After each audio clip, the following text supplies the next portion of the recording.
Hello everyone, my name is Adam Lentz, and this is the first of hopefully many Derelict update logs. This will be something I do weekly to showcase kind of my game, my work on it, all that fun jazz. Um, as far as this game goes, I created all of the models, animations, code, UI, everything for this game by myself, as it is technically a portfolio project of mine. Um, the basis of this game is a post-apocalyptic shooter, uh, first and third person. However, currently I only have the third person system made. Um, but yeah, without further ado, let's get into some of the meshes that I've made for the game. Starting with our character mesh that I've kind of been orbiting here. It does consist of multiple different models. You can see a shirt, shoes, and pants, just so that I have some ability to do customization. And then the actual rig here. You can see that if you can see this image, the little icon, you can only see the arms and the head. That's just because of the texture it's using, so that I can not have to worry as much about the clipping of the character through the shirt and everything. Makes my life a little bit easier. The AR-15, the actual decrease my camera speed a little bit. The actual gun is right here. It looks pretty small inside the character, but it scales itself during the begin play. Yeah, just a nice little mesh. It has a sight. You can use the sight for aim down sights while in first person. I haven't coded that in yet, but it's, it's going to exist. I also have a concrete barricade here that I've been practicing some texturing on. The unwrapping is obviously terrible. I just use a basic cube projection on it. However, the texture isn't that bad. I'm pretty happy with the actual texture. Same with the concrete here. I'm pretty happy with the way the light works with it. Of course, if you're a professional texture artist, you'll be like, ha, that's terrible. But it's the first time I've actually made textures myself, because before I started working on Unreal Engine, I was a Roblox developer. So, yeah, there's that. Anyway, enough dilly-dally. Let's look at how the systems go. First things first, I have my UI down here. The just basic ammo, health, stamina counter. The green one being our health, yellow one being my stamina. This number here is my current ammo, sorry. It's green because the mag is full, and then our max ammo, and then an icon for whatever weapon we have equipped, currently the AR-15.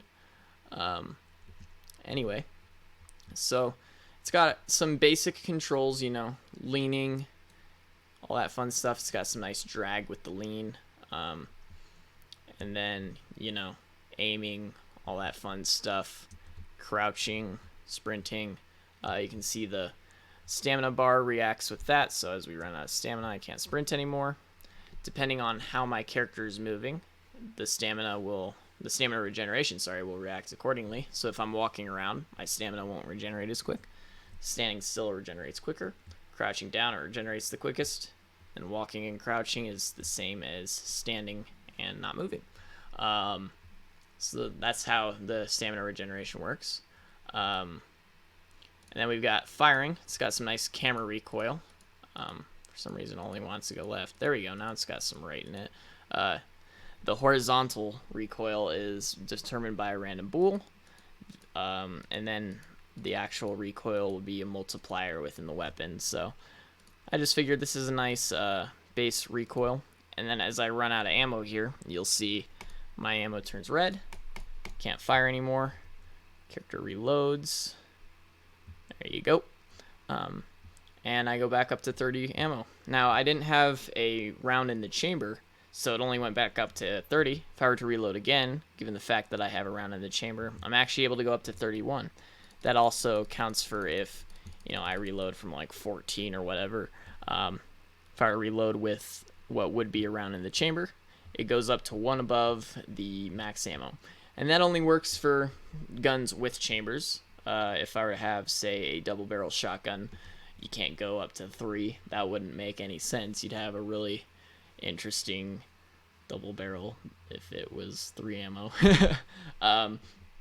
But yeah, course, you can see there's some particles when it impacts. Currently, it's only stone. I'll have sparks for metal, glass shards, wood shards for all sorts of other materials. But just to get, the normal vectors figured out, I just did stone. Not too worried about it. Again, this is 2 weeks of development, so not too worried. Let's reload again. Boink. And then also, if you don't want to have a weapon equipped, if you want to, free up your hands, not accidentally waste any of your ammo, you can holster it on your back by holding R. And then now you've got a holstered weapon.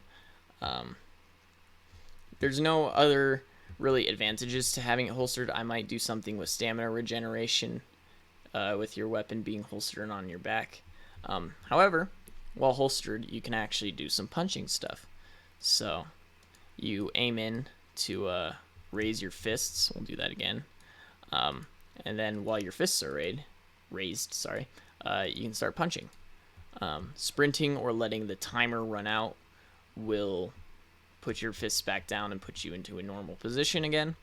But yeah. And then on the right, you can see we also, the right side of my UI, we have our health bar that hasn't really moved yet because I haven't taken any damage. Now, there's no way to take damage right now other than fall damage, thus my gigantic staircase. So let's test that out real quick. The bar reacts the same way as our stamina bar works. We've got that fall damage animation going on. I'll do that one more time. So he just kind of lands too hard, falls over, takes damage. You're immobilized for a little bit until your character gets back up, and then you're back at it. So as far as dying goes, the reason I have such a tall staircase, if we were to fall from like up here, the character actually will just flop out on the ground. He won't be able to get back up. You can see my shoes don't exist anymore. This is a bug that I don't really understand. Depending on the angle of my character, my shoes disappear from existence. I think it has something to do with the occlusion. Maybe it doesn't think that it's visible, so it stops rendering it. So I might just have to change some render settings, but I guess we'll see. But yeah, my character just kind of goes dead. Some weight painting issues here that I'll fix. Of course, not that hard to fix. The blood stays around. You can't regenerate health anymore. If I didn't have full stamina, I wouldn't be regenerating stamina either. Can't fire, can't do anything like that. But I'm also not possessing it, so not a big deal. We'll stop again. Yeah. So as far as parkour things go, because I do have some parkour keybinds, if you tap shift, your character will do a dive roll and use, I believe, 20 stamina. Double tapping W, A, S, and D. And you can see the shoes are a little buggy here because I'm using the wrong montage. And also double tapping S uses the forward montage for some reason. So, oh, bugs. Just things I need to fix. Late night coding, that whole deal. But yeah, you're able to double tap your movement keys and jump around just to, if you're getting shot at, oh no, I need to get behind cover quick. Use up your stamina to move yourself quicker. However, while you're doing this, you can't fire or anything, so, you aren't able to use a weapon just to avoid people, and it's all a trade-off. It'll play into the way you play the game and the way you develop a strategy. All those parkour movement things. But yeah, that's about all I really have for you guys right now. The game is coming along. We've got a nice base system here. Of course, some bugs to fix, but there's always bugs to fix. That's just the nature of game design, I guess. Yeah. So, my name is Adam Lentz, and if you guys liked the video, feel free to give it a thumbs up and leave your suggestions in the comments for development in the game, bug fixes, anything you'd like to see improved, anything you might like. I do like suggestions, and constructive criticism helps me improve what I do and also helps me add things to the game because, your suggestions are my ideas. Um, that kind of sounds like I'm trying to steal suggestions, but I really like the idea of suggestions. Having community input is really important while creating a game. Um, so again, my name is Adam Lentz. This has been the first Derelict devlog, and I'll see you guys next Friday. Bye bye.